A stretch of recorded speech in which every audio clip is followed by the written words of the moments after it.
দেরিতে বিয়ে করা এবং একাধিক বিয়ে না করার থেকে আমাদের সমাজটার স্ট্রাকচার ভেঙে পড়তেছে। আমরা জানিও না আমাদের ছেলেমেয়েরা কি করতেছে, আমরা কল্পনাও করতে পারি না আমাদের ছেলেমেয়েরা কি করতেছে। উত্তরাতে একটা ফুড কোর্ট আছে আপনার উল্টা সাইডে, ওই বিএনএস সেন্টার ওইখানে। আপনি একদিন 11টার সময় যায়েন স্কুল ডেতে, আপনি দেখবেন ওই যে উত্তরার নাম করা স্কুলগুলার ক্লাস 6-7 ছেলেমেয়েরা হাত ধরে করে বসে এখানে করতেছে, স্কুল ফাঁকি দিয়ে খাইতেছে আর আড্ডা মারতেছে, প্রেম করতেছে সোজা বাংলায় আর কি। আপনি মনে করছেন আমার মেয়ের চরিত্র ফুলের মতো পবিত্র, আমার মেয়েটা করে না, অন্যরা করে সব। সে তো কোনোদিন জিজ্ঞেস করছেন তাকে তার বিয়ের দরকার কিনা, কোনোদিন জিজ্ঞেস করছেন তার কেমন লাগে, কোনোদিন কোনো সম্পর্ক স্থাপন করছেন না, এটা চোখ বুঝে থাকতে চান, আগে ক্যারিয়ারটা হয়ে নেক তারপরে বিয়ে দিবেন। এই কয়দিন আগে একটা ডকুমেন্টারি, কোন একটা টিভি, মাই টিভি না কিসের একটা ডকুমেন্টারি দেখলাম, পার্কের ভিতরে সব স্কুল ড্রেস পরা ছেলেমেয়েরা হাত ধরাধরি করে বসে রয়েছে।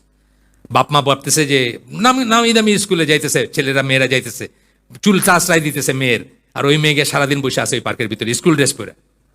বুঝছেন এগুলা কেন? বাপমা মনে করতেছেন যে আমারটা, মানে চোখ বুঝে থাকা আর কি, আমারটা কিছু করে না, আমারটা আমার চরিত্র ফুলের মতো পবিত্র। তিনি বলছেন আমারটা করে না, অন্যরা করে সব। সে তো কোনোদিন জিজ্ঞেস করছেন তাকে তার বিয়ের দরকার কিনা, কোনোদিন জিজ্ঞেস করছেন তার কেমন লাগে, কোনোদিন কোনো সম্পর্ক স্থাপন করছেন না, এটা চোখ বুঝে থাকতে চান, আগে ক্যারিয়ারটা হয়ে নেক তারপরে বিয়ে দিবেন। ততদিনে যে কি করতেছে সেটার কোনো নাই। এই জন্য আমি বলি যে একাধিক বিয়ে হচ্ছে ওয়াজিব, শুধু সুন্না হিসেবে আমি বলি না। সুন্না তো অনেক বড়, এই লম্বা চুল, কান্দে চুল রাখা, এটা সুন্না হিসাবে আমি বলি না। এর চেয়ে অনেক বড় সুন্না আছে, সেগুলো পালন করেন। 4 বিয়ের চেয়ে অনেক বড় সুন্না আছে, এটা করেন, সুন্না হিসাবে বলি না। কিন্তু আমাদের সমাজটাকে বাঁচাইতে হলে বিয়েটা ইজ এ মাস্ট যদি আপনি রাখতে, ভেঙে পড়বে সমস্ত, অলরেডি পড়ছে ভেঙে পড়ছে। আপনারা দেখেন, আপনারা দেখেন না, ইসলামিস্টদের কথা বলছে, আপনাদের মতো দাড়ি টুপি আলাদা ফ্যামিলির কথা বলতেছে। আমি ইসের কথা বলতেছি না, সেকুলার ওই রমনা কি বলে ওই গণজাগরণ মঞ্চের কথা বলতেছি না, আমি আপনাদের ফ্যামিলির কথা বলতেছি। আপনার খবর নিয়ে দেখেন, আপনার ফ্যামিলি ভেঙে পড়তেছে। আপনাদের ছেলেরা কি করতেছে, বিয়ে না করে কি করতেছে, কি করে বাড়াইতেছে, আপনাদের মেয়েরা কি করতেছে। যায়েন একদিন ওই পার্কে গিয়ে দেখবেন, জিয়া উদ্যান, চন্দ্রিমা উদ্যান আছে না, যায় দেখেন ওইখানে কি করতেছে।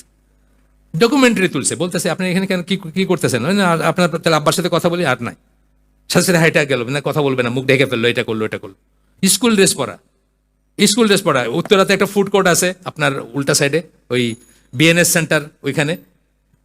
আপনি একদিন 11টার সময় যায়েন স্কুল ডেতে, আপনি দেখবেন ওই যে উত্তরার নাম করা স্কুলগুলার ক্লাস 6-7 ছেলেমেয়েরা হাত ধরে করে বসে এখানে করতেছে, স্কুল ফাঁকি দিয়ে খাইতেছে আর আড্ডা মারতেছে, প্রেম করতেছে সোজা বাংলায় আর কি। আপনি মনে করছেন আমার মেয়ের চরিত্র ফুলের মতো পবিত্র, আমার মেয়েটা করে না, অন্যরা করে সব। এটা ঠিক না, মানে বাস্তবতার সাথে করা উচিত। যাই হোক, বিসাইড দ্য পয়েন্ট, আমি আবার ফিরে আসি, মাফ করে দিন। হঠাৎ করে আসলো প্রসঙ্গটা বললাম, অনেক ইয়াং চেহারা আছেন এখানে, ঘুরে বেড়াইতেছেন, কি করতেছেন, মৌমরা দিলেন বলছেন না যে তোমরা যদি বিয়ে না করো তাহলে তোমরা কি করতেছো, অন্য কিছু করতেছো নিশ্চয়ই। আমিও বলতেছি আপনার বিয়ে না করলে কি করতেছেন, এটা আল্লাহর সাথে হিসাব করেন। আচ্ছা, এইখানে আমরা তাহলে শেষ করে দিই আজকের আয়োজন। একটু সুন্দর একটা জায়গায় আসছি আমরা। আমি হয়তো আগামী হালাকাটা করতে পারবো না, আমাদের হয়তো আবার রমাদানের পরে দেখা হবে, কারণ আর একটা হালাকা হওয়ার কথা মার্চ মাসের ফেব্রুয়ারি মাসের 3 তারিখ একটা শুক্রবার, তাইলে 3 আর 7 10 তারিখে একটা শুক্রবার হবে ফেব্রুয়ারির, ওই 10 তারিখের হালাকাটা হবে না। আর ফেব্রুয়ারি মাসে বোধহয় আরও একটা হবে, ফেব্রুয়ারি মাসের 2টার কোনোটাই হবে না।